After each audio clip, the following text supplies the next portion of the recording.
The fourth studio album from the all-female vocal group All Saints sees the quartet return after a 10-year hiatus away from the music world. Recognised as one of the most popular girl groups of the 90s and early 2000s, the girls came crashing down to earth after a failed outing in 2006 which saw the ladies end the group for a second time. They were formed 3 years ago, and the culmination from now to then has resulted in this project, Red Flag. This time the girls had no record label lording over them, instead of having a bigger involvement and having more of a say in how the record finished, and what culminates is a decent album, but one that doesn't quite tick all the boxes. The opening track, One Strike, stands out as the best track on the album. Inspired by the aftermath of member Nicole Appleton's highly publicised divorce from former Oasis member Liam Gallagher after discovering about an affair he had, it's a reminder of how in one moment everything can go from perfect to shit in an instant. Starting off with a buzzing synth line, tapping drumsticks, a hint of electric guitar in the background, which I would have loved it if it had more prominence, and an upbeat drum beat particularly around the halfway point. It's a decent track with a memorable chorus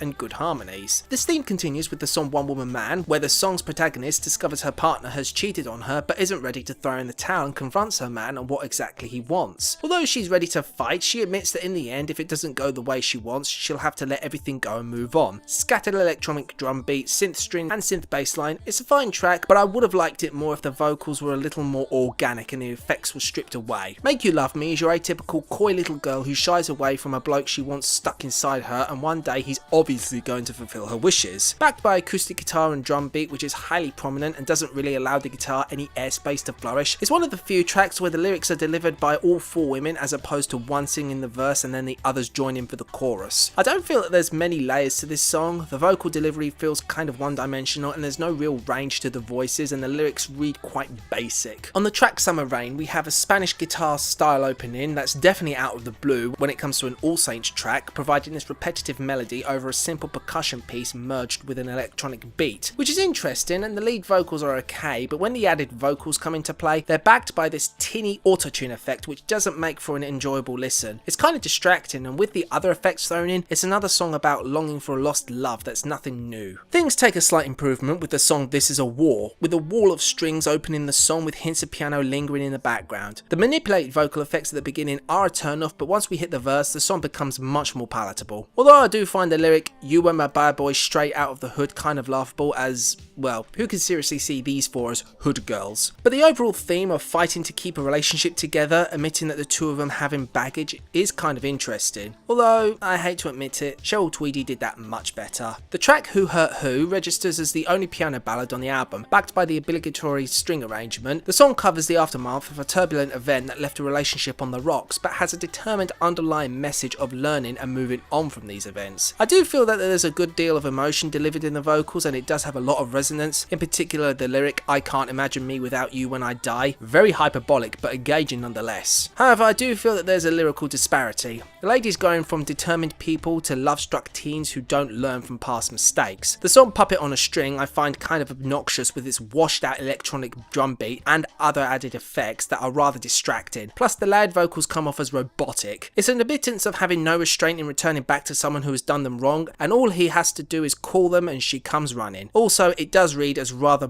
bare and repetitive. The song Fear reads as the protagonist being hurt many times in the past by previous lovers and the desire to move on and love again. It's hardly anything worth commenting on. It's pretty bland, lyrically simple and ambiguous, backed by another washed out percussion piece. Then we get to the track Ratchet Behaviour, easily the worst song of the album. Not only is the overall presentation on this track intolerable, and overall it's just such an unenjoyable experience, both vocally and instrumentally. It comes off as messy and without any real coherence or structure. A song where the ladies tell some woman to back off from her man. It's so hilarious that these ladies are trying to come off as rough and tough badasses, when in reality it comes off as anything but. Also ladies, you're never going to come off convincing when you spit lines like "It's random why you come up me on a mad one, so now I got flipped like a Samsung." It's not 2004 anymore. Plus, I don't know anyone who uses flip phones. I'll be surprised if they're still being made. The titular track Red Flag has the protagonist wax lyrical about condemning her own blindsidedness about not foreseeing her former lover for the apparent bastard he was, without any sort of insight as to why, mind you. I recognise the instrumentation tries to conjure up this blood pumping feeling, the drums having a good rhythm along with the constant hand claps, but it feels rather restrained, doesn't go balls to the wall, and the vocals are the same in that regards. Although I do like the vocal harmonies after each verse, again, like Make You Love Me, the vocals don't excite me all that much. Also, the chorus is pretty unimaginative, and the rhyming of rag with flag does feel kind of amateurish. finish. The penultimate track, Tribal, is another appreciation for love, only this time it's dedicated to the ladies' mothers, sort of like a reminder that when time becomes shit, that their mother will be there as a pillar of support, comfort and unconditional love. The hand claps carry over with a brief string interlude and wispy percussion, introducing a didgeridoo effect, just hovering in the background during the chorus, but the vocals do feel rather unfocused. Some points they're organic, other times they're laid in effects. Again, it's distracting and needs clarity. The final track, Pieces, is in essence an encouragement track where the ladies tell some love-struck woman to go and get the man that she's desperate to have inside of her. Opening on brief spurts of trumpet, piano chords, timpani drums and drum beat, it's a decent little end to the album, becoming slightly more energetic near the end, but the percussion does overwhelm the real instruments used. I don't think that this is a great album by any stretch of the imagination. The percussion-heavy influences can become too prominent, very few tracks have any tangible melodies, and for the brief moments of variety we get, I don't feel this album capitalises on those moments. The sass these girls brought all those years ago has dissipated, but what replaces this is a more mature approach. Gone are the girls and here are the women. Harmonically, the vocals remain sturdy and the lyrics have a sense of realism and believability. 10 years ago I feel this album would have fit perfectly, but in today's pop music scene it feels somewhat dated. This isn't a bad album per se, but it doesn't strike up the excitement as early All Saints does. Overall, I score this album a 66 out of 100.